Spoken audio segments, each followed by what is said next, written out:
జై Bhim. B Siddhu, PDSU రాష్ట్ర సహాయ కార్యదర్శి, అంబేద్కర్ కోనసీమ జిల్లా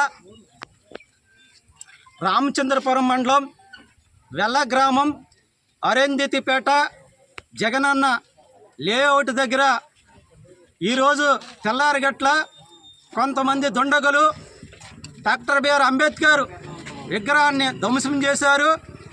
దానికి వ్యతిరేకంగా దళిత ప్రజా సంఘాలు ఉదయం నుండి కూడా భారీ ఎత్తున ఇక్కడ నిరసన ప్రదర్శన తెలియజేశారు. భారత రాజ్యాంగం అంబేద్కర్ మీద దాడి అంటే దళితుల మీద దాడి, దళిత జాతి మీద దాడి, అదేవిధంగా ఆత్మగౌరవం మీద దాడి. ఇది దళిత జాతిని అవమానించినట్టు.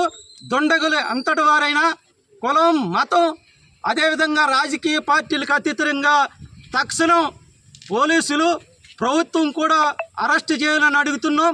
పోలీసు వారు మరి ఈ ఘటనకు సంబంధించి ప్రజా సంఘాలు ఉద్యమం చేస్తే వాళ్ళు ఒక వారం రోజుల పాటు టైం ఇచ్చారు.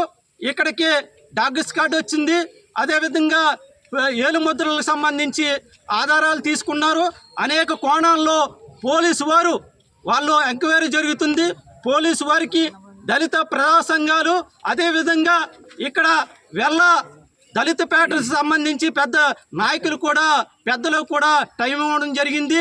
ఈ వారం రోజు టైంలో అరెస్ట్ చేయకపోతే రాష్ట్ర వ్యాప్తంగా, దేశవ్యాప్తంగా పెద్ద ఎత్తున అంబేద్కర్ వాదులు, ప్రజా సంఘాలు పెద్ద ఎత్తున పోరాటం చేస్తామని ఈ రాష్ట్ర ప్రభుత్వాన్ని హెచ్చరిస్తున్నాం.